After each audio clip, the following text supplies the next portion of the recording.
அனைவருக்கும் என் அன்பான வணக்கம். விக்ரமாதித்யன் கதைகள்னு நம்ம கேள்விப்பட்டிருப்போம். என்ன அந்த கதைகள் கேட்டிங்கன்னா, நிறைய நம்ம சின்ன வயசில் நம்ம பாட்டி, நம்ம தாத்தா இவங்கெல்லாம் கதை சொல்ல கேட்டு கேட்டு வளர்ந்துருப்போம். இப்போல்லாம் நம்ம எங்கே கதை கேட்குறோம்? யூடியூப்பில் தான் கதை கேட்குறோம். நம்மளை படுக்க வச்சு ஒரு கதையை சொல்ல ஆரம்பிப்பாங்க. தூங்க வைக்கிறதுக்கு முன்னாடி கதை சொல்லுவாங்க. நிறைய அந்த கதையில் நிறைய கற்பனைகள் இருக்கும், நிறைய கேரக்டர்ஸ் வரும். குழந்தைங்க அந்த கேரக்டர்ஸை மனசுல வச்சுக்கணும். அவங்க திடீர்னு அந்த கதை சொல்ற பாட்டி திடீர்னு அந்த கேரக்டர்ஸோட பேரை கேட்பாங்க. கேரக்டர்ஸோட பேரை குழந்தைங்க ஞாபகம் வச்சு அப்ப ஞாபக சக்தியும் பெருகும். அந்த அளவுக்கு ஒரு இன்ட்ரெஸ்டிங்காகவும் இருக்கும். ஒரு விட்டலாச்சாரியா ஸ்டோரிஸ் மாதிரி விட்டலாச்சாரியா ஸ்டோரிஸ் மாதிரி மாயாஜாலம் நிறைந்தது. பூமியில ஒரு குளத்துல போய் விழுந்து பூமியோட இன்னொரு பகுதியில வந்து மேலே ஏறி வருவாங்க. அந்த மாதிரிலாம் நம்ப முடியாத விஷயங்கள் நிறைய இருக்கும். ஆனால் ரொம்ப இன்ட்ரெஸ்டிங்காக இருக்கும். குழந்தைங்க ரொம்ப ஆவலோட அதை கேட்பாங்க. அந்த மாதிரியான கதைகளை எல்லாம் கேட்டு வாழ்ந்த ஜென்ரேஷன் கிட்டத்தட்ட எங்களோட ஜென்ரேஷனோட அது முடிஞ்சு போச்சுன்னு நான் நினைக்கிறேன். இப்போ எல்லாம் அது யாரும் வந்து அடுத்தடுத்த ஜென்ரேஷன்ஸ்க்கு கடத்துறது இல்லை. இந்த ஆற்றலை வெளிப்படுத்தக்கூடிய ஸ்டோரிஸ்லாம் இப்போ சொல்லப்படுறது இல்லை. இப்போ இந்த சீரீஸ்ல நம்ம பார்க்குறப்ப விக்ரமாதித்யன் ஸ்டோரிஸ் வந்து ரொம்ப நல்லா இன்ட்ரெஸ்டிங்காக இருக்கும். நிறைய கற்பனைகள் தான் இருக்கும். நிறைய வந்து இதெல்லாம் இப்படிலாம் நடக்குமா, நீ எல்லாம் என்ன அப்படின்னு சொல்லிட்டு பகுத்தறிவோட யோசிச்சிங்கன்னா ஆகாது. இன்ட்ரெஸ்டாக கேட்கணும். ஒரு கதைக்குள்ளார ஒரு கதைன்னு சொல்லிட்டு நிறைய கதைகளுக்குள்ளார கதை போகும். அப்புறமா ஒரு 8 டைமென்ஷனுக்கு உள்ள போனதுக்கு அப்புறம் திருப்பி ஒரிஜினல் ஸ்டோரிக்குள்ள வருவாங்க. இப்படி நிறைய அந்த ஸ்டோரிஸ் நிறைய ஒரு சீரீஸ்குள்ளார கிட்டத்தட்ட 100கணக்கான ஸ்டோரிஸ் அது உள்ளே வந்துடும். ஒரு மெயின் கேரக்டர் தான் இருப்பாப்ல. அந்த மெயின் கேரக்டர் இந்த 100 ஸ்டோரிஸ்லையும் டிராவல் பண்ணுவாப்ல. அந்த மாதிரி இன்ட்ரெஸ்டிங்காக இருக்கும். ஸோ விக்ரமாதித்யன் ஸ்டோரிஸை பற்றி நம்ம பார்க்கலாம். இது எங்கே ஆரம்பிக்குதுன்னா, இந்த விக்ரமாதித்யன் ஸ்டோரிஸ் வந்து தர்மாபுரியை ஆண்டு கொண்டிருந்த போஜராஜன் அப்படிங்கிற ஒரு மன்னன். ரொம்ப நல்ல நிர்வாக திறமை உள்ளவன், கருணை கொண்டவன், நல்ல கொடையாளி. அவன் வந்து காட்டுக்கு போயிட்டு தன்னோட பரிவாரங்களோட சேர்ந்து காட்டுக்கு போறான். அவனோட அமைச்சர் பெயர் நீதி வாக்கியன். எல்லா கேரக்டர்ஸோட பேரையும் ஞாபகம் வச்சுக்கோங்க, அப்பதான் வந்து உங்களால ரிலேட் பண்ண முடியும். அவனுடைய அமைச்சரோட பெயர் நீதி வாக்கியன்.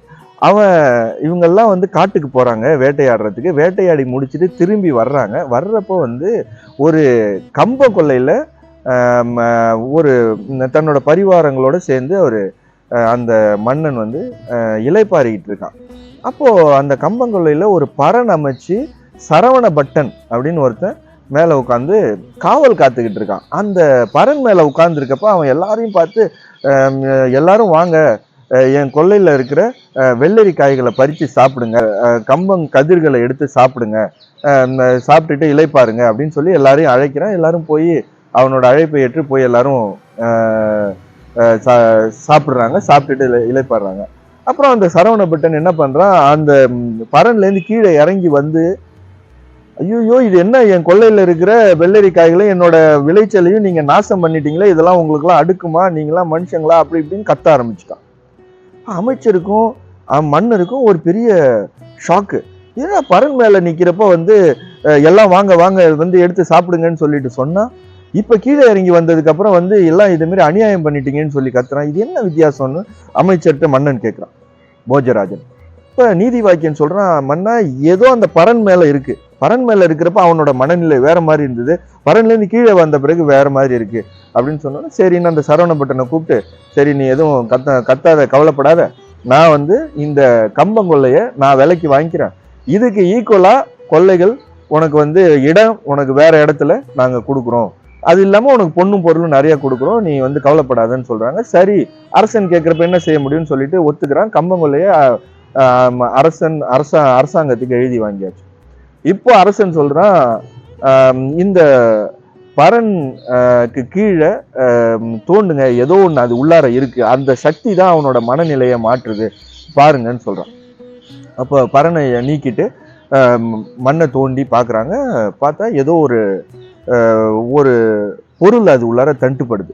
சரின்னு சொல்லிட்டு அவசர அவசரமா எல்லாரும் சேர்ந்து நோண்டி வெளியில எடுத்த ஒரு பெரிய சிம்மாசனம். அழகான சிம்மாசனம், உள்ள வைரம், வைடூரியம், தங்கம் சொல்லிட்டு அவ்வளோ விலையுயர்ந்த கற்கள் அதுல பதிக்கப்பட்டிருக்கு. பார்க்க கண்ணை பறிக்கிற அளவுக்கு அழகா இருக்கு. ஒரு 32 படிகள் கொண்ட அந்த சிம்மாசனம், 32 படிகள் ஏறி அது மேல உட்கார்ற மாதிரியான ஒரு பெரிய சிம்மாசனம். 32 படிகள்லயும் அழகழகான பதுமைகள், பதுமைனா பொம்மை, அழகான பொம்மைகள், அழகழகான பதுமைகள் இருக்கு. பார்க்குறான் இவனுக்கு ரொம்ப இது ஏதோ ஒரு வித்தியாசமான ஒரு சிம்மாசனம் அப்படின்னு சொல்லிட்டு அவனுக்கு புரிஞ்சு போகுது. அமைச்சர்கிட்ட சொல்றான், இதை எடுத்துட்டு போய் நம்ம அரசாங்கத்துல வைங்க, இது எல்லாத்தையும் கிளீன் பண்ணி நல்லா பாலிஷ் பண்ணிட்டு இதுல தான் நான் வந்து உட்காந்து ஆட்சி பண்ணணும் அப்படின்னு சொல்றான். சரின்னு சொல்லிட்டு எடுத்துட்டு நாட்டுக்கு வந்துடுறாங்க.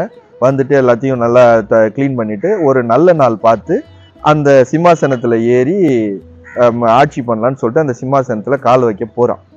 அப்படி கிட்ட போறப்போ, போஜராஜன் மன்னன் கிட்ட போறப்ப அந்த படிகள், ஒவ்வொரு படியிலையும் இருந்த பதுமைகள் இருக்கு, 32 பதுமைகள் இருக்கு. அந்த 32 பதுமைகளும் கை கொட்டி சிரிக்குது.